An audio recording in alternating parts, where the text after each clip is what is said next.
Magandang gabi sa lahat. Narito na naman tayo upang mag-aral ng salita ng Diyos. Salita nagbibigay buhay, pag-asa, buhay na walang hanggan. Hallelujah! Puri ng Diyos. Hallelujah! Yes, sabi dito sa 1 chapter 14 verse 15. Kung inibig ninyo ako, tutuparin ninyo ang aking mga utos. Napakaliwanag kung iniibig natin ang Diyos. Tutuparin natin ang kanyang mga utos. Dahil ang sabi sa verse 21, ang tumatanggap ng mga utos ko at tumutupad nito, ang siyang umiibig sa akin. Ang umiibig sa akin ay ibigin siya ng aking Ama. Iibigin ko rin siya at ako'y lubusang magpakilala sa Kanya. Ito pala yung sekreto kung nais natin ibigin tayo ng Diyos Ama. Ito ang sekreto kung nais natin ibigin tayo ni Kristo Jesus. Ibigin natin ang Kanyang salita. Dahil ang sabi sa verse 23, sumagot si Jesus, ang umiibig sa akin ay tumutupad ng aking salita. Ibigin siya ng aking Ama at kami ay isa sa Kanya, mananahan sa Kanya. Kaya kung pag inibig natin ang salita ng Diyos, ibigin tayo ng Amang nasa langit, ibigin tayo ni Kristo Jesus, at ang Espiritu Santo ay mananahan sa ating buhay. Hallelujah! Kaya itong sekreto kung nais natin na ibigin tayo ng Diyos. Ibigin natin ang Kanyang salita. Salita nagbibigay buhay, pag-asa, buhay na walang hanggan. Kaya maraming mga tao nanawagan sa Diyos, nanalangin, ngunit hindi sinasagot ng Diyos ang kanilang panalangin. Bakit hindi sinasagot? Sa anong dahilan? Sa anong dahilan hindi sila sinasagot ng Diyos? Napakaliwanag ang sabi dito sa Santiago chapter 4 verse 1.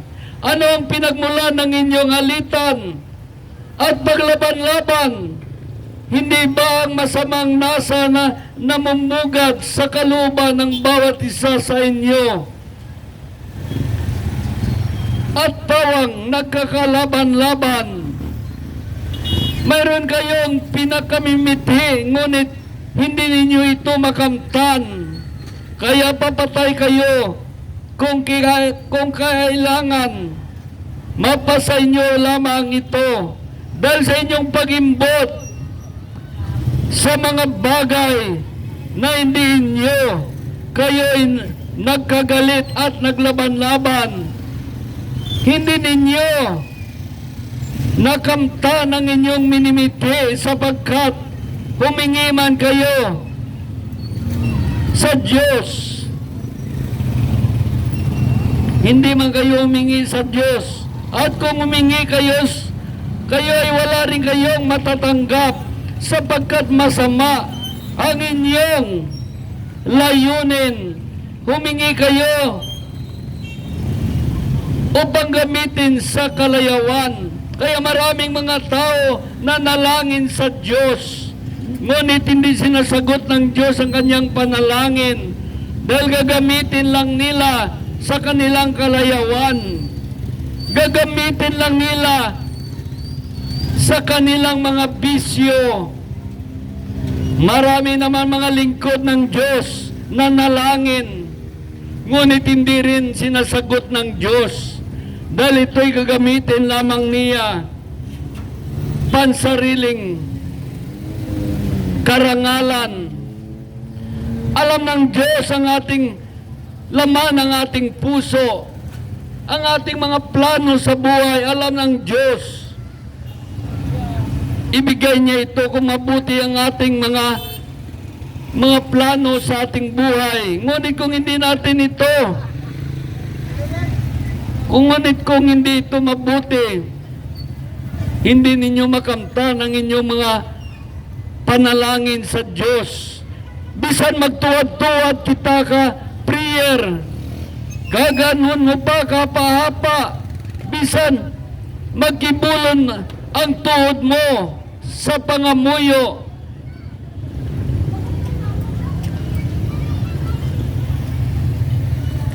kung ang inihiling natin ay para lamang sa sarili natin, ay wala tayong tatanggapin. Gagamitin lamang natin sa pagmamataas. Ang Diyos ay nakakaalam ng iyong mga plano sa buhay. Bakit kayo nanalangin? Nanalangin kayo para lamang sa inyong kalayawan. Napakaliwanag. Kaya sabi dito sa Pilipos, ay ganito ang sinabi ng Diyos sa Pilipos.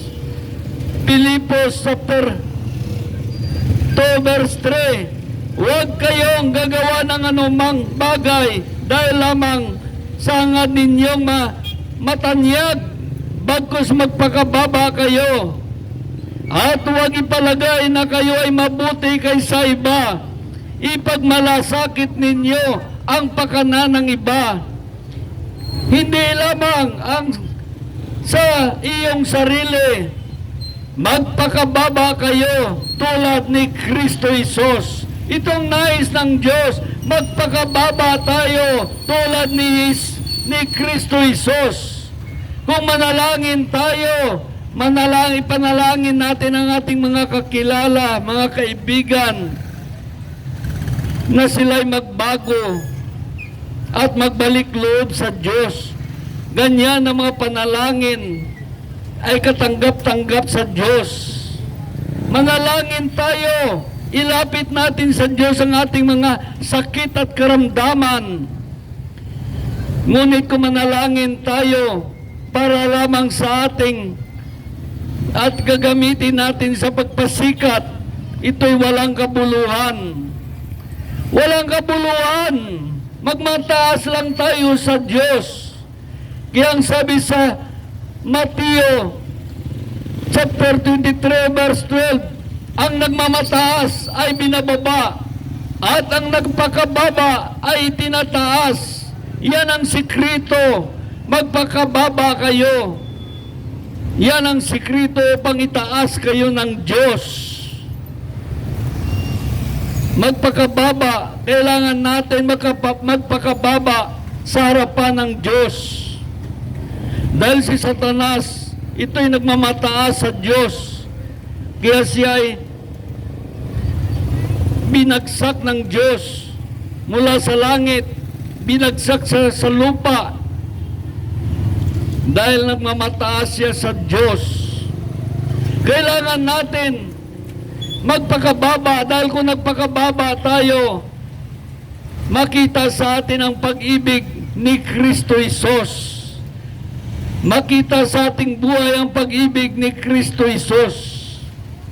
Dahil kung mataas naman tayo, makita sa ating buhay ang buhay ni Satanas na laging nagmamataas sa Diyos. Yang sabi dito,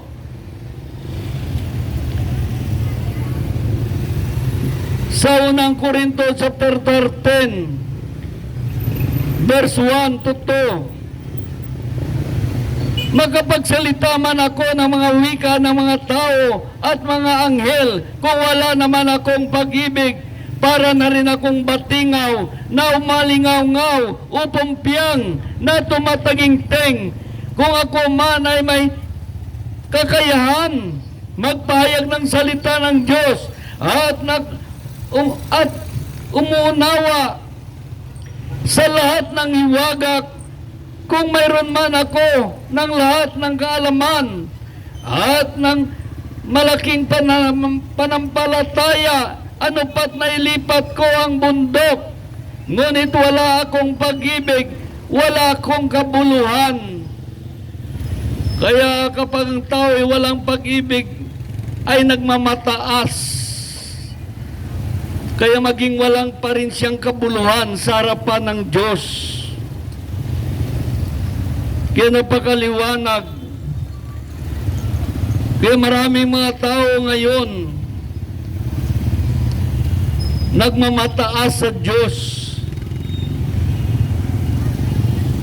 Kaya sabi ng Diyos, magpakababa ka tulad ni Kristo Jesus.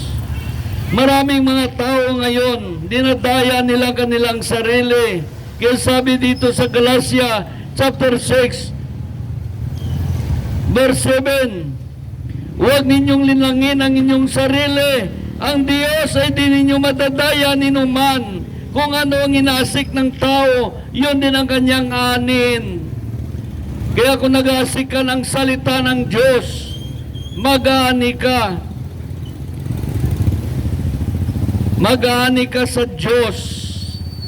Ngunit kung nag-aasik ka lamang ng doktrina ng reliyon,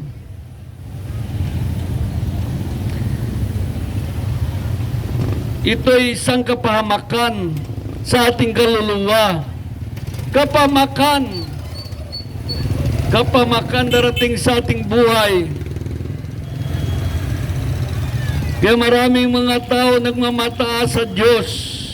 Tinatago nila ang salita ng Diyos at sila na lamang ang nagsasalita. Yan ay isang pagmamataas sa Diyos. Dahil ang sabi dito sa Pahayag chapter 22 verse 10, at sinabi rin niya sa akin, huwag mong ilihim ang mga hulang na sa aklat na ito, pagkat malapit nang magaganap ang mga ito. Itong nais ng Diyos, huwag ilihim. Ibig sabihin, ipahayag mo ang salita ng Diyos. Ipahayag mo ang salita ng Diyos. Bakit kailangan ipahayag ang salita ng Diyos? Ito'y nagbibigay ng buhay, pag-asa, buhay na walang hanggan. Nagbibigay ito ng pag-asa, buhay na walang hanggan. Kaya kailangan, ito ang itanim natin, ito ang iasik natin sa mga tao, ang kanyang salita. Salita ng Diyos.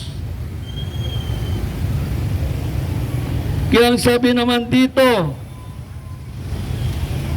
sa 1, unang 1 chapter 4 verse 1, mga minamahal, huwag ninyong paniwalaan agad ang bawat nagsasabi sumasa kanya ang Espiritu. Sa halip ay subukin muna ninyo upang malaman kung mula sa Diyos ang Espiritong sumasa kanila, sapagat maraming bulang propita lumilitaw sa sanlibutan ito. Kaya maraming nagsasabi na ako kay Kristo, ako ay sa Diyos.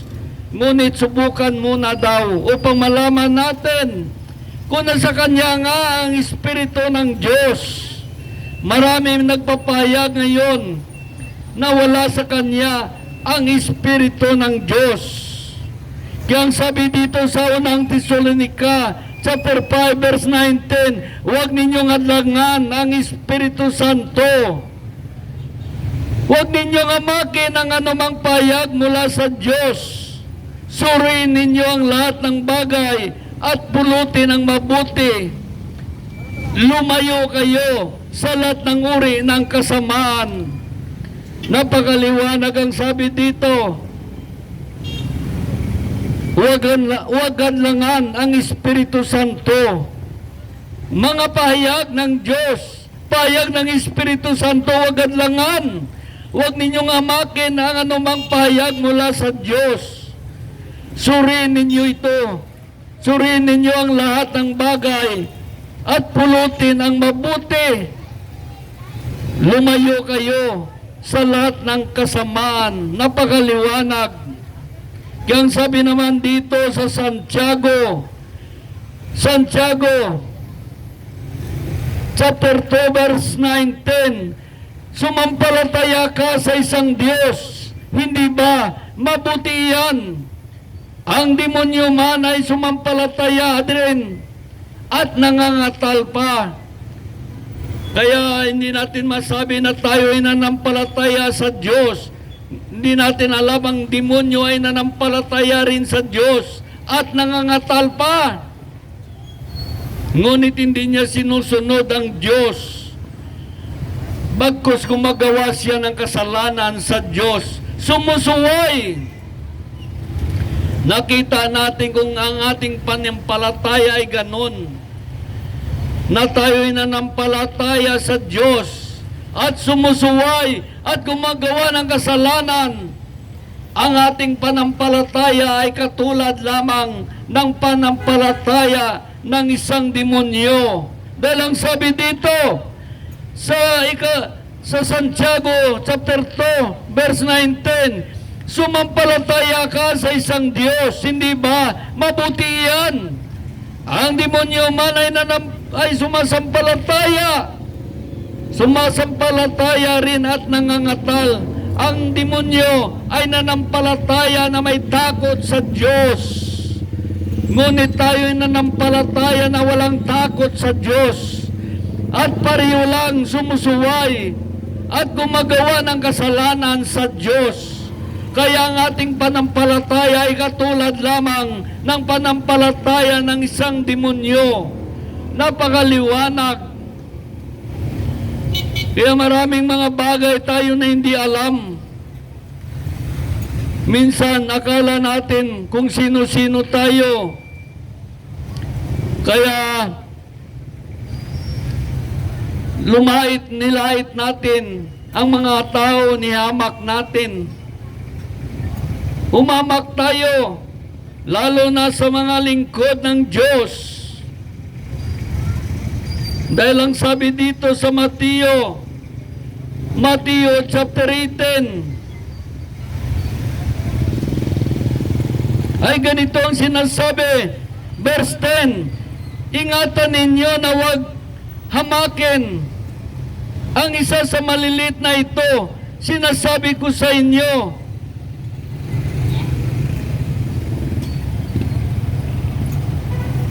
sa langit ang kanilang mga anghel ay laging nasa harapan ng Diyos.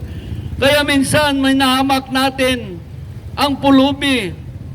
Hindi natin alam may anghel lahat yan.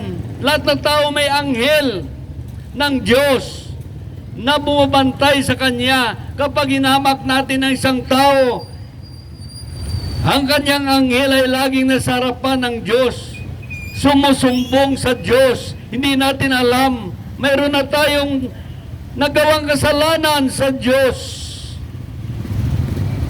Maraming mga lingkod ng Diyos hinahamak dahil sa salita ng Diyos.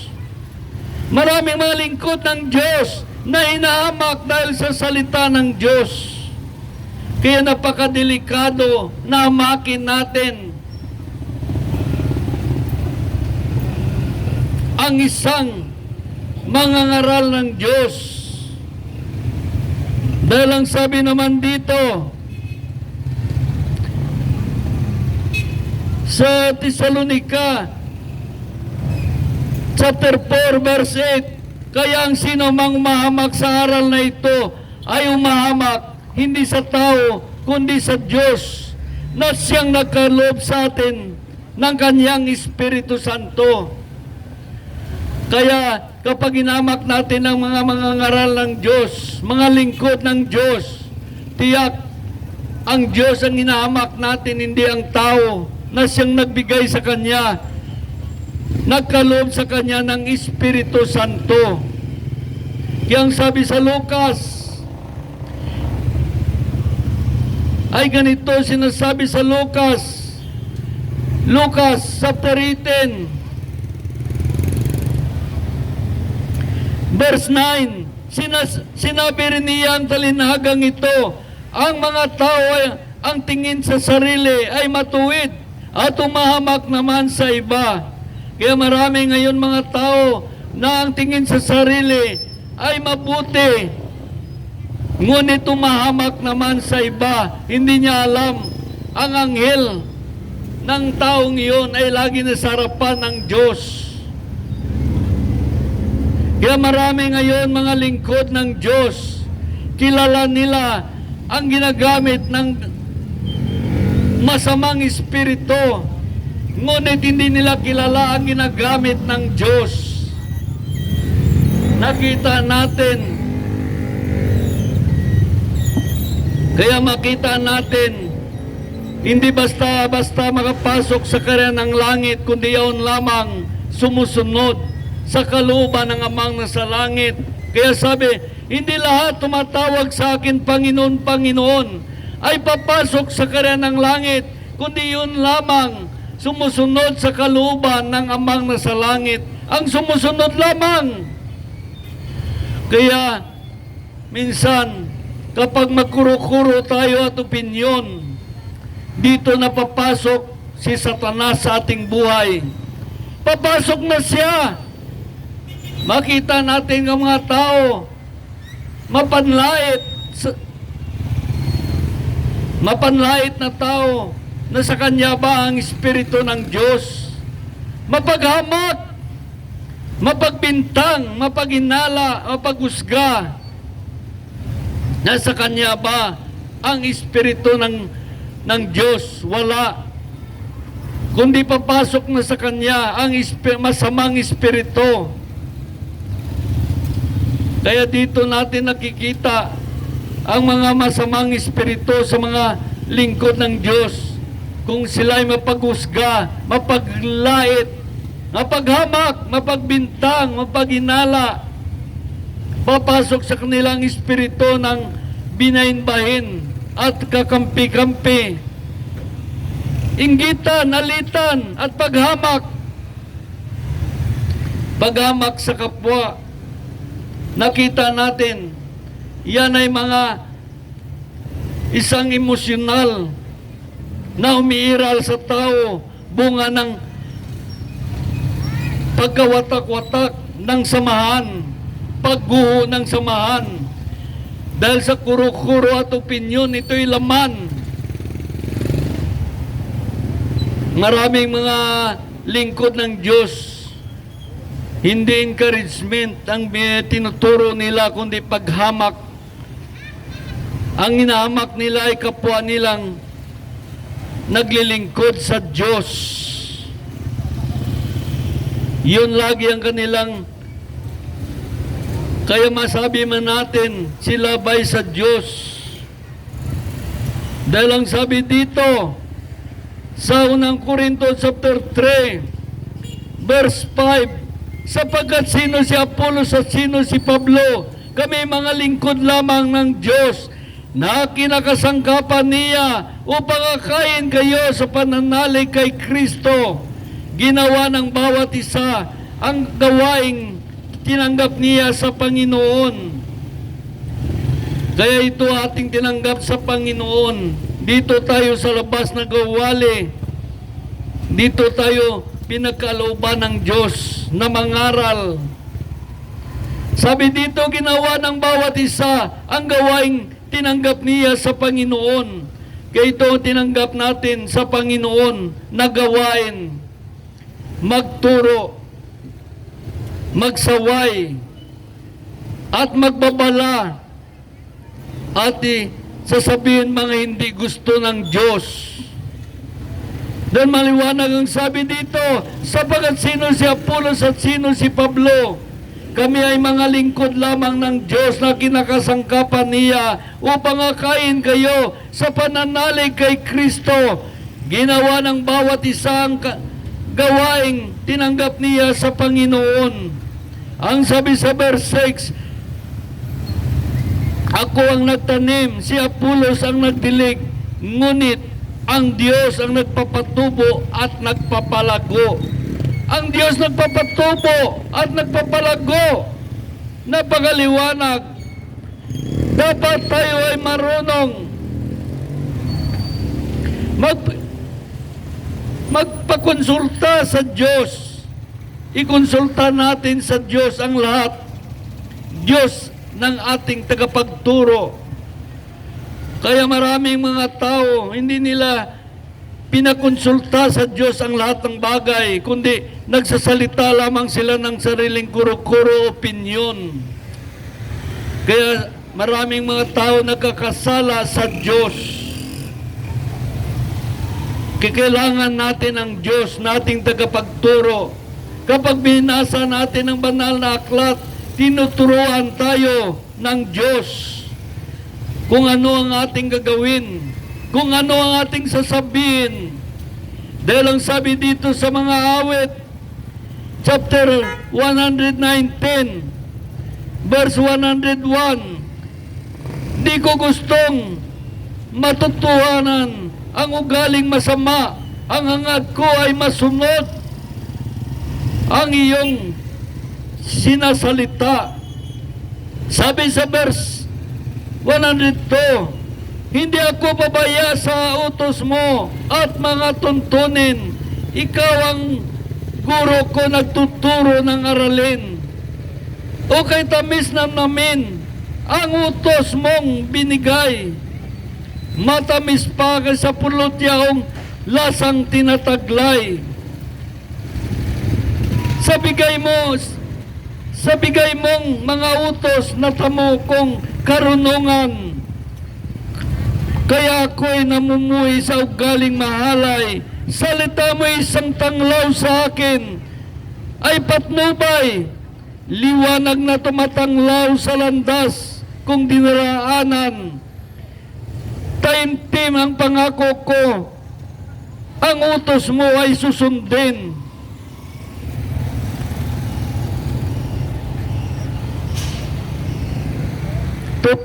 Tutup din ko ang tuntuning inaaral mo sa akin. Kaya ang Diyos nagtuturo sa atin. Pinangaralan tayo ng Diyos. Kapag sa Biblia tayo bumabase, hindi sa sariling opinyon at kuro-kuro. Dahil kung binabasa natin ang salita ng Diyos, Diyos ay nagtuturo sa atin. Ngunit kung magsalita lamang tayo ng ating sariling opinyon at kuro-kuro, tayo ang nagtuturo sa mga tao. Nakita natin kung gaano kalaga ang salita ng Diyos. Ito may gahom, may kapangyarihan. Ito'y spiritual na salita ng Diyos, pagkain ng ating espiritu. Ang salita ng Diyos ay pagkain ng ating espiritu. Kaya dapat maihayag ang kanyang salita dahil sabi ng Diyos, ihayag mo ang aking salita. Bakit kailangan ihayag ang salita ng Diyos? Dahil may kapangyarihan.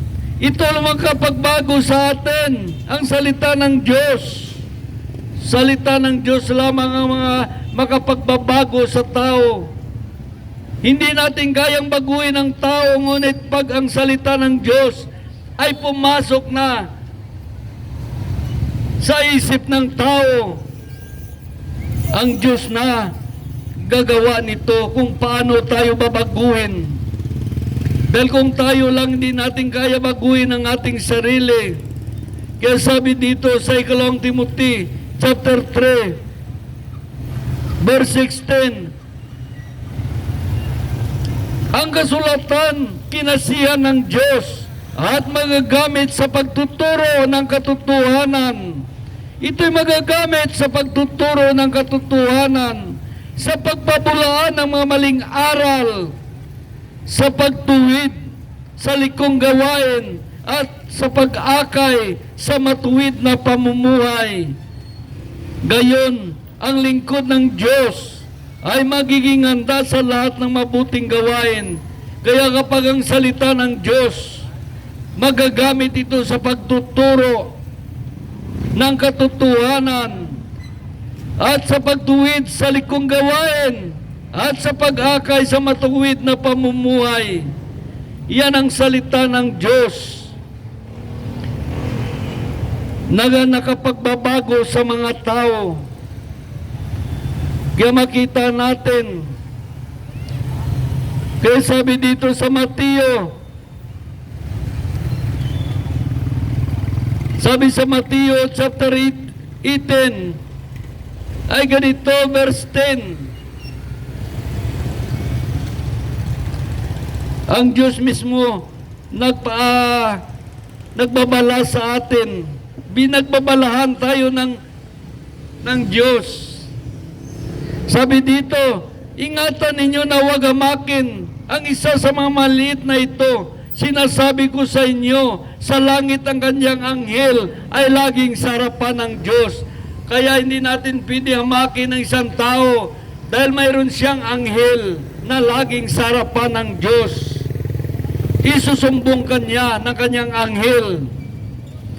Yan hindi maganda, lalo na kung isa tayong Kristiyano na hinahamak natin ang mga tao.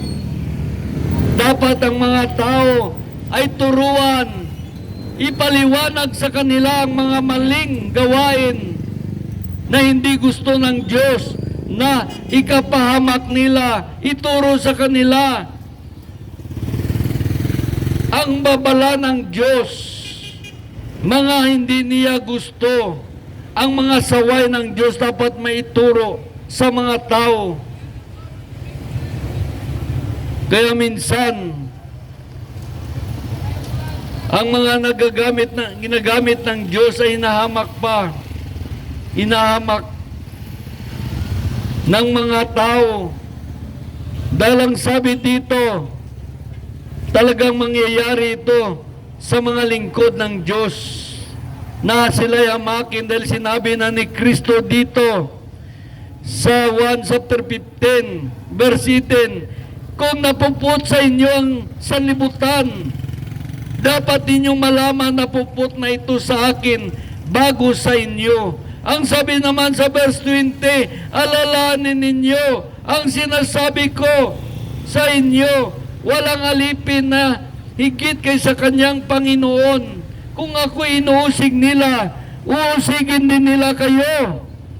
Kung tinutupad nila ang aking salita, tutuparin din nila ang salita ninyo. Kaya at hindi tayo magtaka kung hinahamak tayo ng tao. Dahil si Kristo Jesus noon, hinamak din. Hinamak din siya. Ganyan ang nangyayari kay Kristo Jesus, sinamak siya noon. Kaya ang sabi dito sa Mateo chapter 5, ay ganito sinabi sa atin, tinuro sa atin ni Kristo Jesus sa Mateo chapter 5 verse 10 to 11, sabi dito, mapalad ang pinag-uusig dahil sa kanilang pagsunod sa kalooban ng Diyos, sapagkat makasama nila sa kanyang kaharian. Ang sabi sa verse 11, mapalad kayo kapag dahil sa akin inaalimura kayo ng mga tao, pinag-uusig at pinagwikan ng lahat ng uri ng kasamaan na pawang kasinungalingan. Ang sabi sa verse 12, magdiwang kayo at magalak sapagkat malaki ang inyong gantimpala sa langit. Gayon din ang ginawa nila sa mga tao, sa mga propeta nung una. Kaya kung nilait tayo ng tao, pinasipalahan tayo, dapat tayo magalak. Dahil mayroon pala tayong gantimpala sa langit. Kapag salita ng Diyos ang ating binibitbit, mayroon tayong gantimpala sa langit. Kaya mapalad ang mga Kristiyano na inalimura, pinag-uusig, pinagwika ng lahat ng uri ng kasamaan na pawang kasinungalingan. Magdiwang kayo at magalak sapagkat malaki ang inyong gantimpala sa langit. Kaya pag inaalimura ka ng isang tao, mayroon kang gantimpala sa langit. Kaya dapat matuwa tayo at magalak. Dahil ang sabi naman dito sa Santiago chapter 1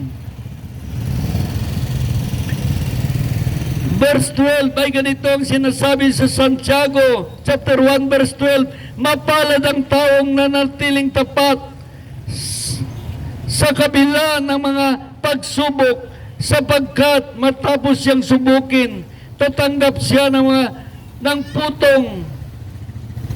Ito ang buhay na pinangako ng Panginoon sa mga umiibig sa Kanya. Kaya kung may dumating sa atin mga pagsubok, dapat ito'y mapagtagumpayan natin. Dahil kung walang pagsubok ay walang tagumpay. Kaya ang sabi dito sa Santiago chapter 1 verse 2, mga kapatid, magalak kayo kapag kayo ay dumaranas ng iba't ibang pagsubok, sapagkat alam ninyo na lalong magiging matatag ang inyong panampalataya matapos ninyong mapagtagumpayan ang mga pagsubok na iyan. At dapat kayong magpakatatag hanggang wakas upang kayo maging ganap at walang pagkukulang sa Diyos. Hallelujah! Kaya maganda kung may mga pagsubok upang walang pagsubok ay walang tagumpay. At pagtapos tayo subukan ay maging matatag ang ating panampalataya. Matapos nating mapagtagumpayan ang mga pagsubok na iyan. Kaya kailangan natin magpakatatag hanggang wakas.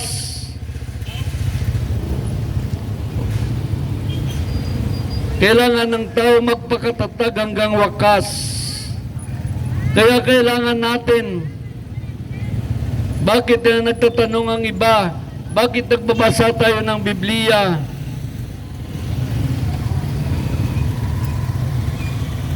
Nagbabasa tayo dahil tayo ay sinugo ng Diyos. Isa tayong sinugo ng Diyos, kaya nagbabasa tayo ng Biblia.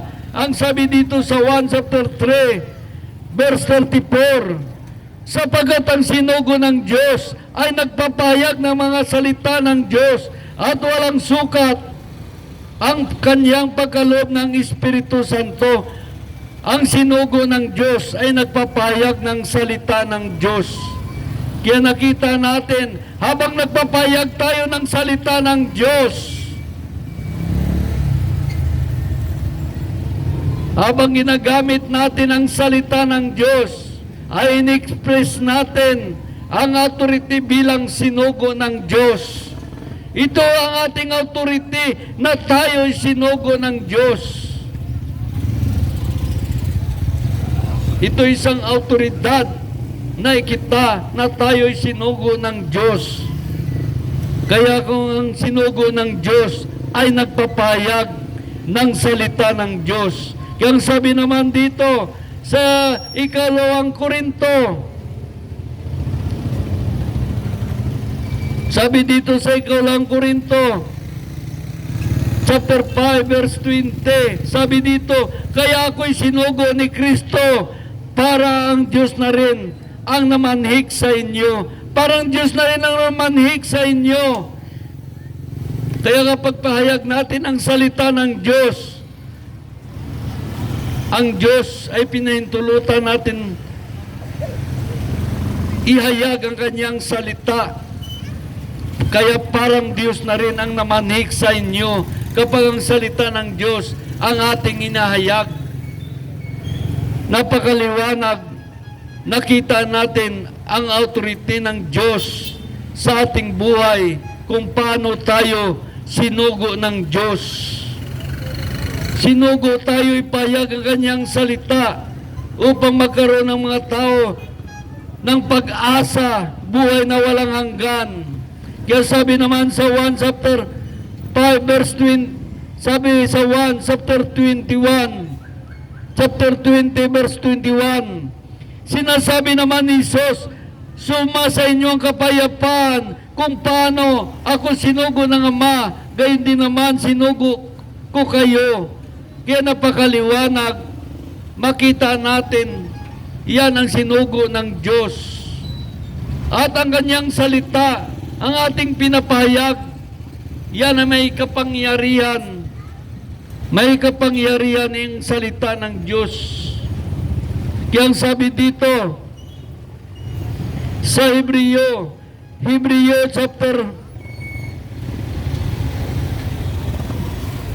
sabi sa Hebreo chapter 4 verse 12, sapagkat ang salita ng Diyos ay buhay at mabisa, higit sa matalas kaysa alinmang tabak na magkabilang talim, at tumatagos maging sa paghiwalayan ng kaluluwa at espiritu, sa mga kasukasuhan at ng utak ng buto, na tumataho sa iniisip at binabalak ng tao. Kaya yan ang kapangyarihan ng salita ng Diyos, tumatagos sa pagitan ng kaluluwa at espiritu, tumatagos maging sa utak ng buto ng tao, at nakakaalam sa mga iniisip at binabalak ng tao. Walang makapagtago sa Diyos, ang lahat ay ilantad sa Kanyang paningin, at sa Kanya tayo mas magsusulit. Kaya ito lagi ang ating pinapayag ang salita ng Diyos, dahil ito'y may kapangyarihan. May kapangyarihan ang salita ng Diyos kaysa sarili nating salita. Kaya ang sabi dito sa 2 Korinto chapter 10 verse 5, ay ganito naman sinasabi sa 2 Korinto chapter 10 verse 5. Sabi dito, ang sandata ko ay may kapangyarihan ng Diyos at nakapagpaguho ng mga kuta ng dyablo, at hindi sandata ng sanlibutan. Sinisira ko ang mga maling pangatwiran. Sinusugpo ko ang lahat ng namamataas laban sa Diyos, at binibiya ko ang lahat ng isipan upang tumalima kay Kristo Jesus. Itong salita ng Diyos, nakapagpaguho ng mga kuta ng dyablo. Kahit sa lugar na ito, kung may mga demonyo dito, ay tumatakbo pag marinig niya ang salita ng Diyos. Parang bomba ito pag marinig nila. Tumatakas, hindi nila kaya manatili. Ganyan ang salita ng Diyos, ay may kapangyarihan. Kita mong lahat na tao na gumagawa ng kasalanan, ilalantad ka ng salita ng Diyos. Kahit mga lingkod ng Diyos, ilalantad siya ng salita ng Diyos. Makikita ang kanyang mga pagkakamali. At ang salita ng Diyos, ito'y may kapangyarihan, ito'y pagkain ng ating espiritu. Ang sabi dito sa 1 Timothy chapter 4 verse 6, ikaw ay magiging mabuting lingkod ni Kristo Isos kung itinuturo mo sa mga kapatid ang tagubiling ito, at habang itinuturo mo ito, dinudulutan mo rin ang iyong sarili ng pagkaing espiritual. Ang tunay na aral ang sinusunod mo. Kaya ito ating ginagawa. Sinusunod natin ang tunay na aral, dahil ito pagkain ng ating espiritu. Kapag marinig ninyo, yan ang kinakain ng inyong espiritu. At ako naman nagsasalita, ito rin kinakain ng aking espiritu, ang salita ng Diyos. Dahil ang salita ng Diyos ay pagkain ng ating espiritu. Kaya minsan, maraming nagtataka, nagbabasa tayo, dahil ito ang nais ng Diyos. Basahin ito ang salita niya. Ipayag mo ang aking salita. Dahil sabi dito sa 1 Timothy chapter 4 verse 13, iukol mo yung panahon sa pagbabasa ng kasulatan, sa madla, sa pangangaral at pagtuturo hanggang ako ay dumating. Huwag mong pabayaan ang pinagkaloob sa iyo ng Espiritu Santo. Ito'y pinakaloob sa atin. Sabi dito, huwag mong pabayaan ang kaloob sa iyo ng Espiritu Santo. Iukol mo yung panahon sa pagbabasa ng kasulatan sa madla. Kaya inuukol natin ang ating panahon sa pagbabasa ng kasulatan sa madla. Ibig sabihin, sinusunod natin ang Diyos sa pangangaral at pagtuturo hanggang si Kristo ay dumating. Ito ang ating ginagawa. Lagi tayo nangangaral ng salita ng Diyos. Dahil ang kanyang salita ay nagbibigay buhay, pag-asa, buhay na walang hanggan. Hallelujah! Ang sabi naman dito sa ikalawang Timothy, sabi sa ikalawang Timothy chapter 4 verse 1, totoo, sabi dito, inuutusan kita sa pangalan ng Diyos at ni Kristo Jesus na hatol sa mga buhay at sa mga patay, alang-alang sa kanyang pagpaparito at paghahari, ipangaral mo ang aking salita.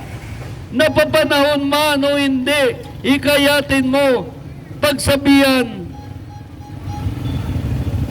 at patatagin ang loob ng mga tao na sa pamagitan ng matiyagang pagtuturo. Kaya ito ating ginagawa, matiyagang pagtuturo.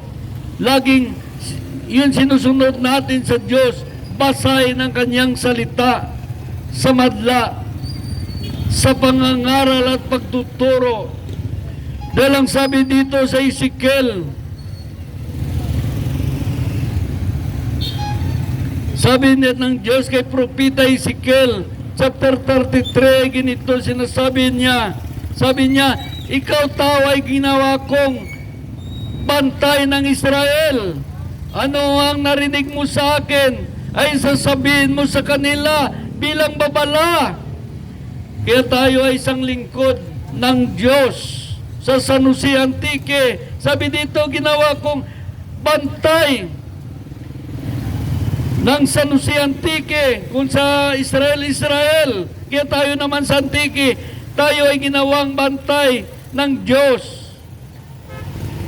Ano man narinig mo sa akin ay sasabihin mo sa kanila bilang babala. Kaya ito ginagawa natin, lagi natin sinasabi bilang babala sa mga tao. Dahil ang sabi sa verset, kapag sinabi mo sa taong masama na siya'y mamatay at di mo ito pinaabot sa kanya upang makapagbagong buhay, mamatay nga siya sa kanyang kasamaan, ngunit panagutan mo ang kanyang kamatayan. Kaya ito ang panagutan ng mga pastor, ito panagutan ng mga ministro, mga pare, mga lingkod ng Diyos. Kapag hindi natin sinaway, pinaabot ang babala ng Diyos at namatay ang isang taong masama, ay panagutan natin. Kaya ito ang ating ginagawa upang wala tayong panagutan sa Diyos. Ginawa natin ang ating tungkulin. Kaya ito ang sabi niya sa Ezekiel chapter 33 verse 8, kapag sinabi ko sa taong masama na siya'y mamatay at di mo ito pinabot sa kanya upang magbagong buhay, mamatay nga siya sa kanyang kasamaan, ngunit panagutan mo ang kanyang kamatayan. Panagutan ng mga lingkod ng Diyos. Pag maraming mga tao mapunta sa impyerno na hindi na natin napagsabihan ng mga tao, isang panagutan ng mga pastor, lahat na pastor sa Antique, lahat na pare sa Antique, lahat na mga ministro sa Antique, ito'y panagutan nila sa Diyos. Dahil ang sabi naman dito sa verse 9, ngunit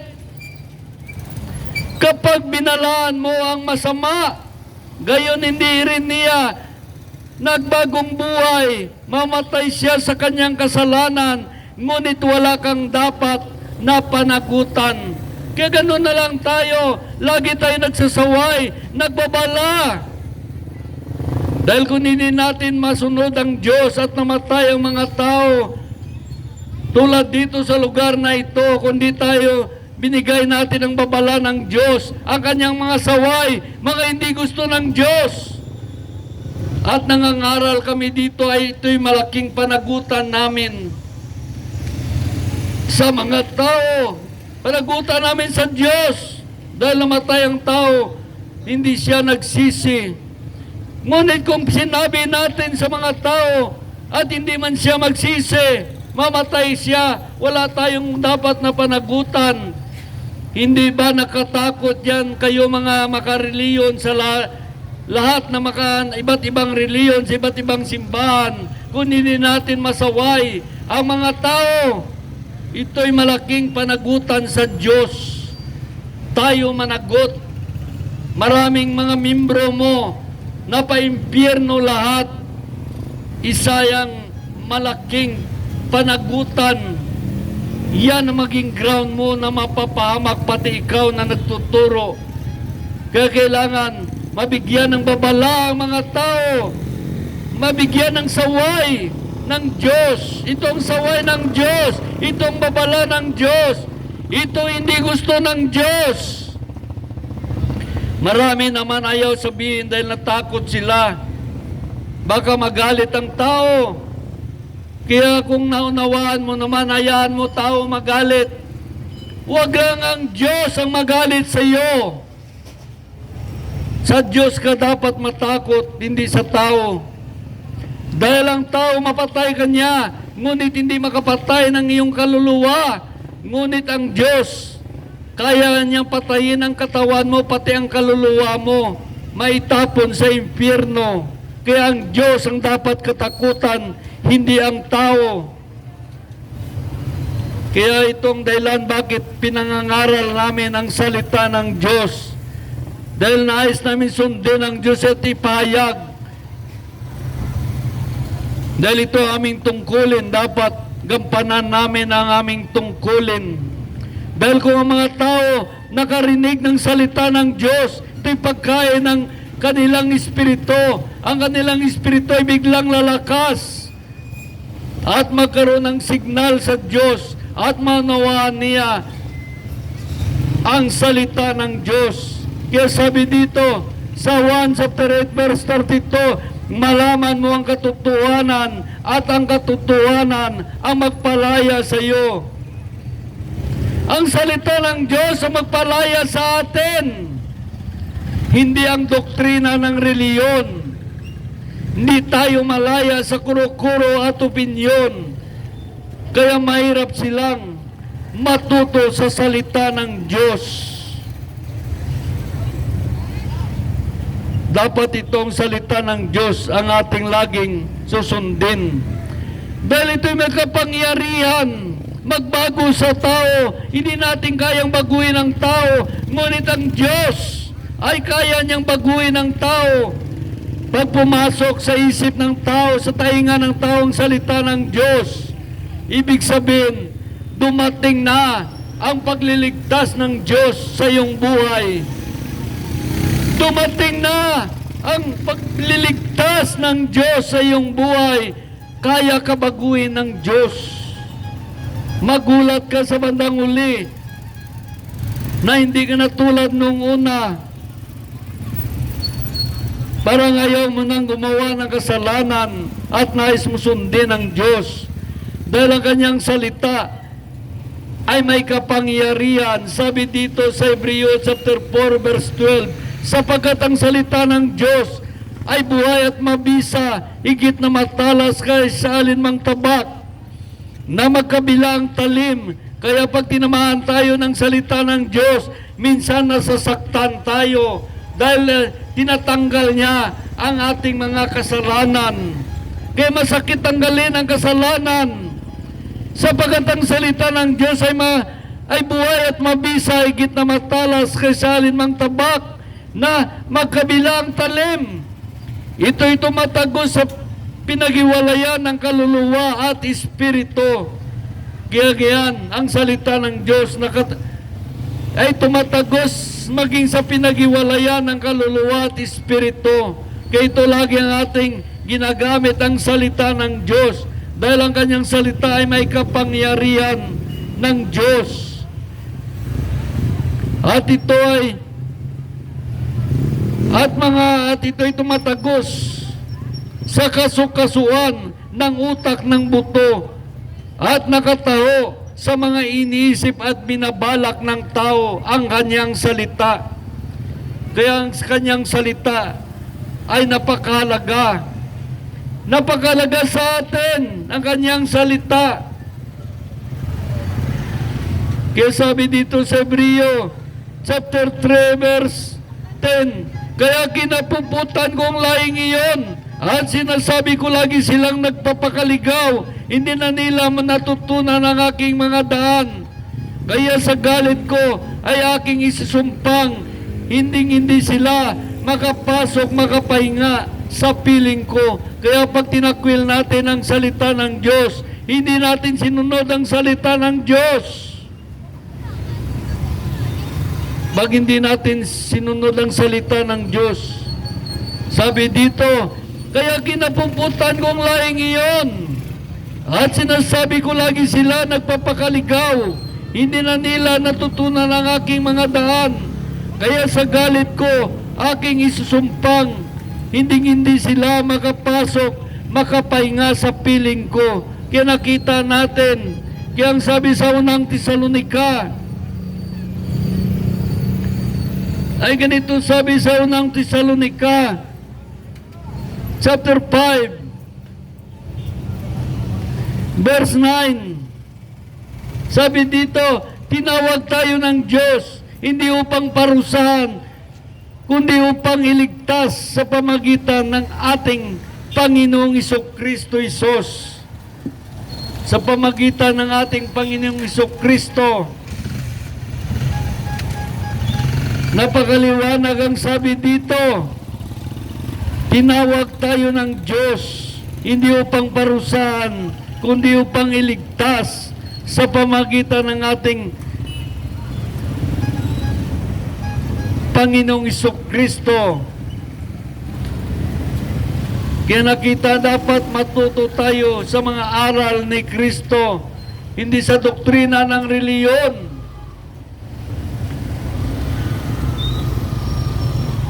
Kung tayo ay sa Diyos.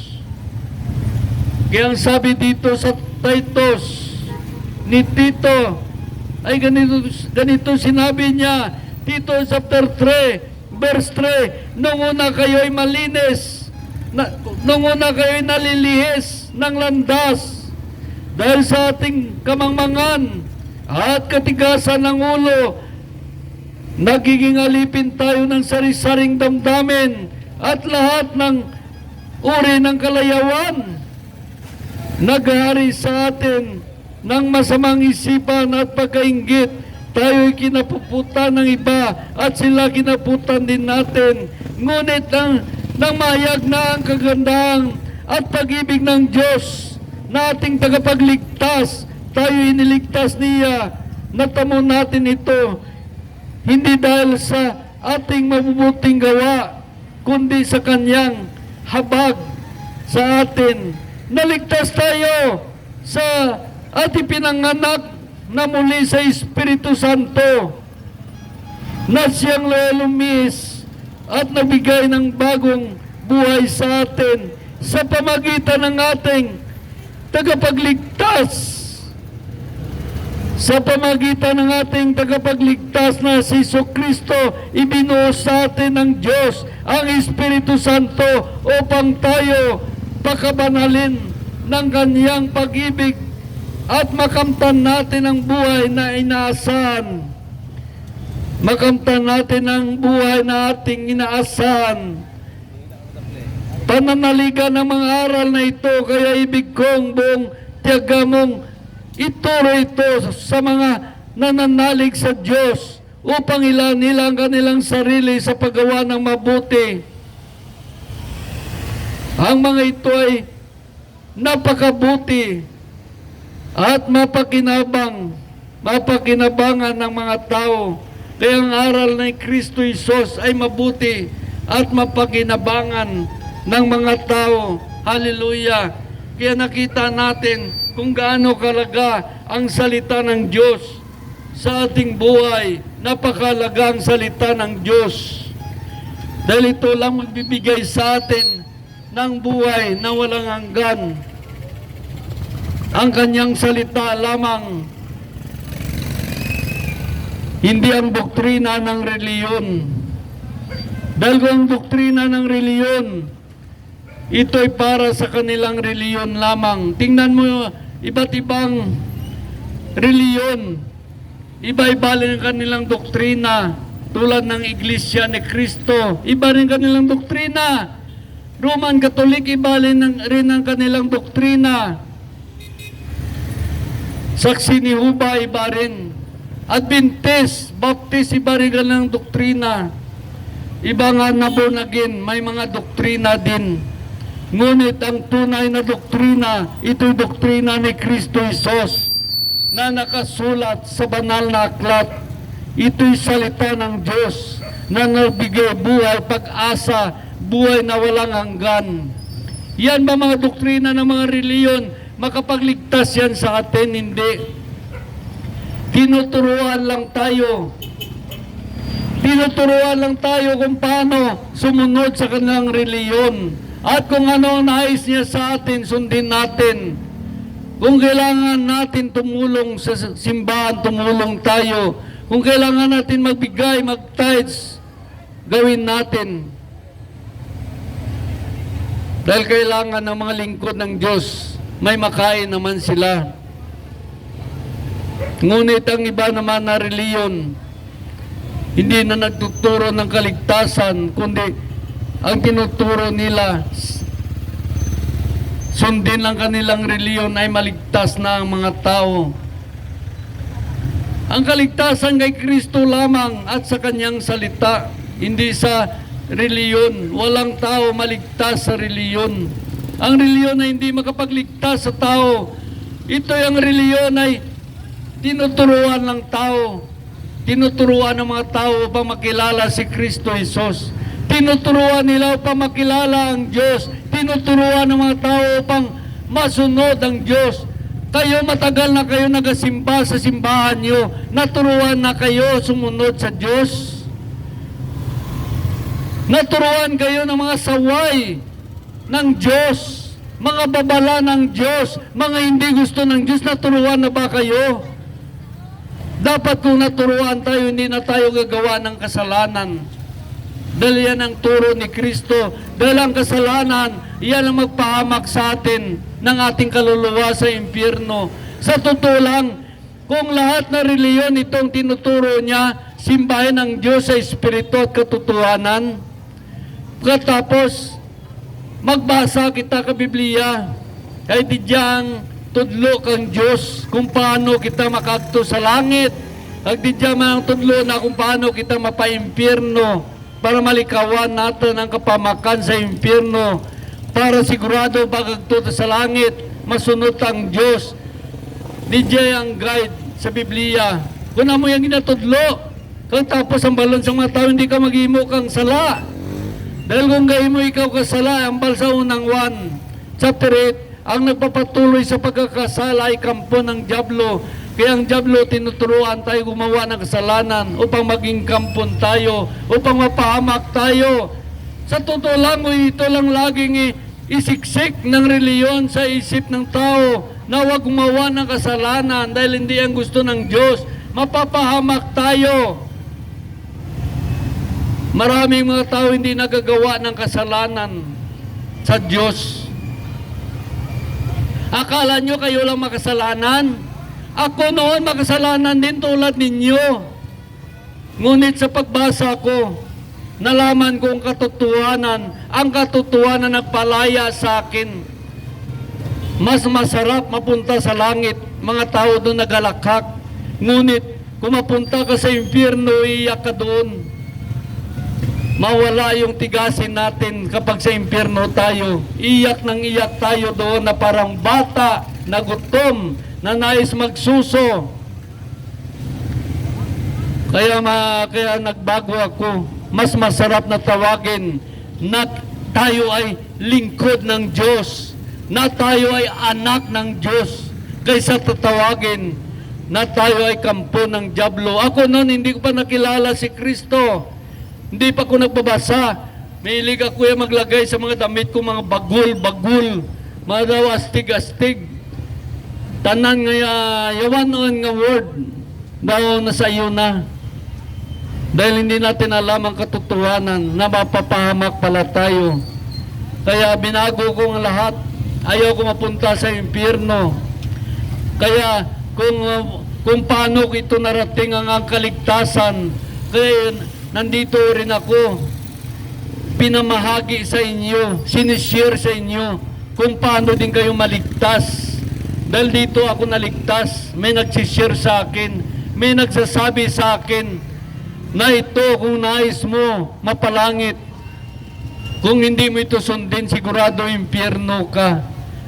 Siguro kung hindi ako nagbago, hindi ako nagsisisi, hindi ako nabalik loob sa Diyos, at patuloy ako gumagawa ng kasalanan, pag namatay ako, sigurado sa impyerno ako. Kaya tayo may time, may pag-asa, kahit tayo ay ang ating akbang patungo sa impyerno. Ngunit kung sinunod natin ang Diyos at nagbalik loob sa Diyos, nagsisisi at hindi na gumagawa ng kasalanan, ang ginagawa natin lagi ay kalooban ng Diyos, sigurado tayo may palangit pa. Kaya ito sinishare namin. Nais rin namin marating nyo ang manarating namin, ang pagbabago na nagpakilala na kami ay mga lingkod ng Diyos, na kami ay anak ng Diyos. Sa totoo lang, lahat tayo sana anak ng Diyos. Ngunit, ang ginawa ng dyablo, binigyan tayo ng espiritu ng kahalayan upang maging mahalay tayo, para lagi tayo gagawa ng kasalanan sa Diyos, upang maging kampon tayo ng dyablo. Binigyan tayo ng espiritu ng kalikuan upang huwag na tayo makinig sa salita ng Diyos. Yan ang mga espiritu ng kalikuan na makita mo sa bawat reliyon. Espiritu ng kalikuan ang namamayani doon, at espiritu ng kahalayan. Kaya ito amin sinishare sa inyo, dahil nais ng Diyos iligtas kayo. Nais ng Diyos na sa langit kayo lahat. Hindi gusto ng Diyos may isaman sa inyo mapaimpyerno. Ito ang nais ng Diyos. Ang plano ng Diyos sa atin, programa ng Diyos. Bakit binuhay tayo sa daigdig na ito? Upang mapagtagumpayan natin ang mga atake ng dyablo, mga gawa ng dyablo, upang tayo ay makapasa sa mga pagsubok ng dyablo, upang makamtan natin ang kaligtasan, buhay na walang hanggan sa pamagitan sa pagsunod sa Diyos. Kaya kung ang dyablo lagi ang ating susundin, saan tayo pupunta pag namatay tayo? Saan tayo pupunta pag namatay tayo, pag ang dyablo lagi ang ating sinusunod? Dahil nais ng dyablo, gagawa tayo lagi ng kasalanan. Dahil ang paggawa natin ng kasalanan, yan ay dinudungisan natin ang ating kaluluwa sa mata ng Diyos, upang hindi tayo kaibig-ibig sa mata ng Diyos, upang ang Diyos ay masuklam sa atin, magalit sa atin, hanggat tayo ay sumpa ng Diyos. Iyon ang dahilan na pinapangaral ang kanyang salita. Dahil ang salita ng Diyos nagbibigay buhay, pag-asa, buhay na walang hanggan. Marami nagpapaligaw sa atin. Niligaw tayo ng sarili nating mga gusto. Iniligaw tayo ng mga gusto natin. Matalino ang dyablo, ginamit niya ang ating mga hilig. Kaya kung ano ang hilig natin, yun yung uper ng dyablo sa atin, para tayo mapapahamak ang ating kaluluwa sa impyerno. Hindi pa natin kaya kalabanin natin sarili. May nagtuturo pa sa atin. May nagtuturo pa ng mamaling aral at maling katuruan. Yung iba naman ginagapos ng dyablo sa iba't ibang bisyo. Sa babae, gagapusin ka hanggat mamatay, tumanda ka sa babae. Sa lalaki, gagapusin ka ng dyablo. Yan isang kulungan ng dyablo.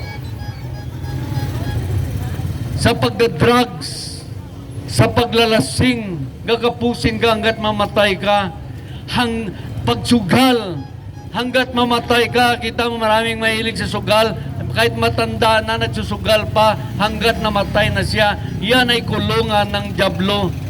Maraming umiinom. Ako nun pala inom din. Nakita ko na. Buti na lang pinalaya ako ni Kristo sa kulungan ng pag-iinom. Grabe din ako mag-inom. Kaya maraming mga tao kinulong sa pag-inom. Mula umaga hanggang hapon, naubos ng oras nakainom. Hanggat siya'y mamatay. Kita mong kulungan ng dyablo, ikulong kanya hanggat ikaw ay mamatay. Pag namatay ka na, saan ka pupunta? Langit? Hindi, impyerno. Kapamakan sa impyerno ang ating na pupuntahan. Kaya nandito si Kristo. Pinadala ng Amang nasa langit upang tayo ay iligtas kung sundin natin ang si Kristo Jesus. Pinadala niya ang kanyang Espiritu upang maging patnubay natin.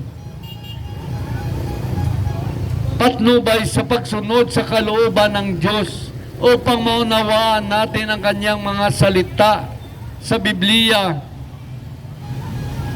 Iyon ang Espiritu Santo upang mapakilala sa atin ng paggawa ng kasalanan ay ating kapamakan sa impyerno. Doon ang diin natin. At ipakilala ng Espiritu ang pagsunod sa Diyos, ang maging matuwid sa harapan ng Diyos. Yun ang magdala sa atin sa langit. Bakit marami napunta sa impyerno? Bakit marami napunta sa impyerno? Dahil ang sinusunod nila ay si Satanas, nagagawa lagi ng kasalanan. Yun ang dahilan bakit maraming mga tao napunta sa impyerno. Ayaw makinig sa salita ng Diyos. Ayaw sumunod sa Diyos. Laging sumusuway sa Diyos. Laging gumagawa ng kasalanan sa Diyos. Kaya maraming mga tao na pahamak naging buhay nila. Akala nila ang lahat na bisyo ay kasiyahan. Ako na naging Kristiyano, sabi ko, pag ganito lang buhay Kristiyano, ang kaligayahan, tumalikod ka sa kaligayahan. Sinikway mo lahat na kasiyahan para masunod mo lamang ang Diyos.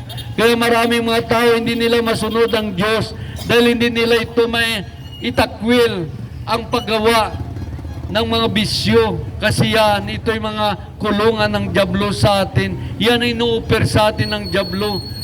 Mas malaga pa mag-inom tayo, mas malaga pa magbarkada tayo, mas malaga pa magbanding tayo kaysa makinig ng salita ng Diyos, mag-aral ng salita ng Diyos, sumunod sa Diyos. Inisip natin boring. Yan ang sinaksak ng dyablo sa ating isipan. Ang kanyang salita ng Diyos ay boring para hindi natin bigyan halaga. At ang mga oper ng dyablo paggawa ng kasalanan ay matamis, masaya. Gahalakak ang baga mo sa kalipay, pero ang dulo ay kapahamakan. Ang kaligayahan dito si Baba mo ng lupa, akala nyo, maiksi lang yan. Kunti lang yan. Kahit mag-asawa ka pa ng 100, katapos mamatay ka, pa-impyerno ka, walang kwenta. Buti pa, wala ka nalang asawa para mapalangit ka. Hindi ka gumagawa ng kasalanan. Ang barkada, ang saya. Ako noon nalulung ako sa barkada. Halos buong bayan barkada ako noon nung nag-inom pa ko. Masaya ang barkada. Naubos ang time sa barkada. Wala na akong panahon sa salita ng Diyos. Kaya ngayon, nais ko naman mapunta sa langit. Naunawaan naman ng mga kaibigan ko bakit hindi ako uminom dahil alam nila nagbago ako. Kaya magsalubungan kami, nagkaway-kaway na lang kami, ngiti-ngiti na lang. Pero naunawaan na nila bakit hindi na ako pwede na sumabay sa kanila dahil ako'y nagbago na. Dahil ang mga bisyo, alam ko yan. Ano ang bisyo ninyo na hindi ko pa naranasan? Masaya nga. Ngunit ito'y daya ng dyablo nga para tayo mapapahamak sa impyerno. Ito'y isang kulungan ng dyablo. Ilingaw-lingawon kita dito sa tanan nga nagustuhan naton. Kita mga sugala bulang. Duro nga nagbulang halin pa kang bata sa mga malan dito. Tanang nga oras na sa bulang lang. Bulang lang hasta napatay. Amo man ang inom. Amo man ang sigarilyo hasta mapatay. Mga bahay, hilig sa bahay hasta mapatay. Mga bahay man hilig sa laki hasta lang ito nagka-kanser-kanser. Napatay. Yan ang mga kulungan, dyablo, dinadaya lang kita kay dyablo. Akala natin dyan, doon tayo masaya. Hindi. Isang daya ng dyablo yan. May isang playboy ako na kaibigan, mahilig sa babae. O ngayon, kwentuhan kita. 10 babae na pinakamaganda sa buong daigdig. Ipatabi sa'yo gabi-gabi, tindis. Ipatabi sa'yo pag 11 days. Itapon ka doon sa bunganga ng bulkan. Papayag ka. Sabi niya, kahit hindi na raw siya makatikim ng babae. Masakit yan. Yan ang katotohanan talaga. Pinakamaganda pa na babae patabi sa'yo, 10 ha. Araw-araw isa. 10 araw. Pang-11 na araw. Iulog ka doon sa bunganga ng bulkan. Sa laban ng bulkan. Papayag ka. Sabi ng kaibigan ko na mahilig sa babae, kahit hindi na daw siya makatikim ng babae kung ganyan man lang. Pero yan, hindi nila nalalaman. Doon sila patutungo. Ang lahat na mahilig sa babae yan, patutungo niya. Mga mahilig sa lalaki yan, patutungo niya. Pag namatay siya, iulog na siya doon sa lawang apoy, dagat-dagatang apoy, daw laba ang bulkan, daw tinunaw na sansalon, dito kita langoy-langoy. Nakita kang Diyos na napakasakit ang ating maagyan, masakit ang ating maranasan, dahil mahal tayo ng Diyos, hindi niya nais mahalaglag tayo doon.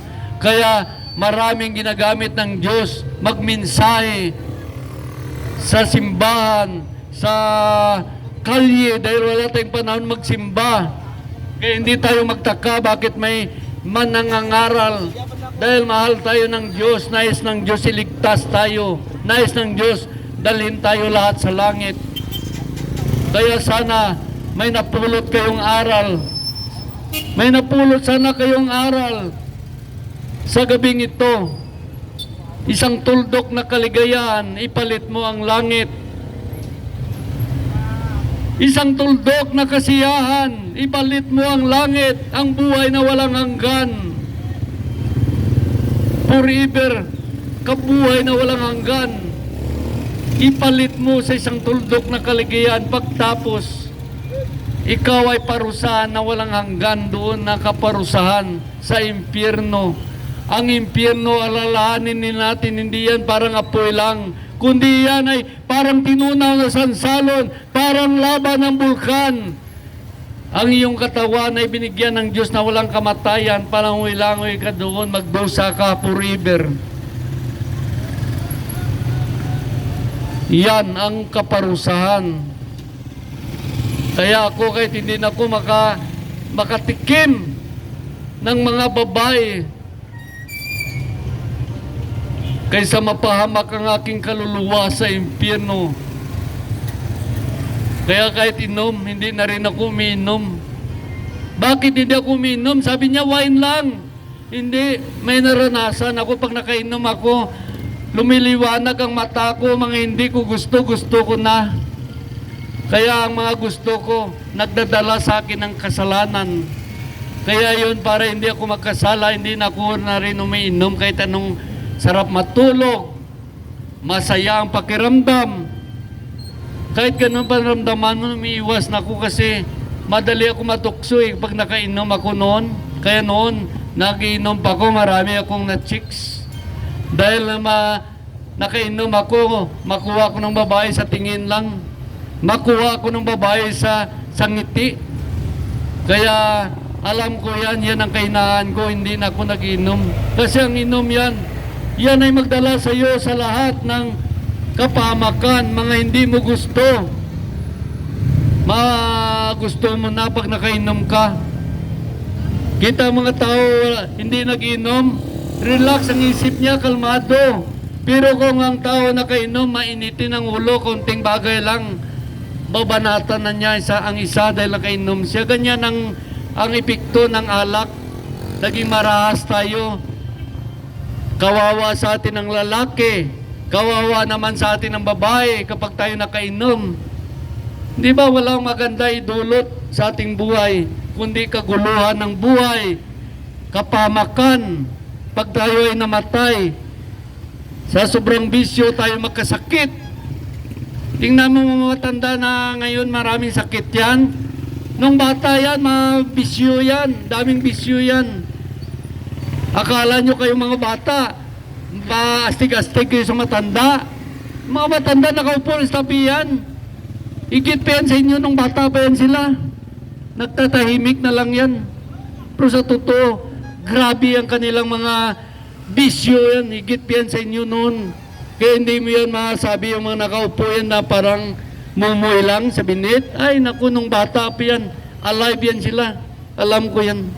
Ito lang aking mensahe para na may mabulay-bulay tayo kung saan ang tama at saan ang mali. Hindi natin gagawin. Kung gagawin natin ang tama, nako, tungtuwa ang asawa mo, makabenepisyo nito. Kung gagawin natin ang tama, tuwang-tuwa ang bana mo makabenepisyo. Kaya, pati mga bata mo makabenepisyo sa imong mga kabudlayan, tanda makapakinabang.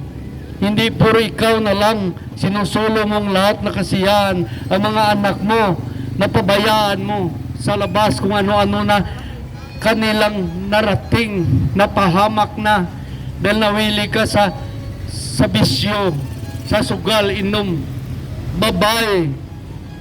Kaya doon ka nawili na ang anak mo, napabayaan mo na. Hallelujah! Ito lang aking mensahe. Nais ko lang ipayag sa inyo para may binagon ka mo kung ano ang tama, kung ano mali ay ang kaysa ginadaya kitang yawa binaton ang paghimo kasalay tamis nami hindi gali kapamakan. Hallelujah! Amo lang akin na i-share sa inyo, durugin nga salamat. Hallelujah! Purihin ang Diyos. Hallelujah! Purihin ang Diyos na nagbigay sa atin muli ng panibagong oras. Purihin ng Diyos na napakabuti niya. Mga kaibigan kapatid sa Panginoon, 7 o'clock of Quran sa Dalipe. That is why I am thankful kay man padayon ang pwersa kang Diyos nga nagatugro kay Robert para padayon sa gyapon ang Friday night street evangelism.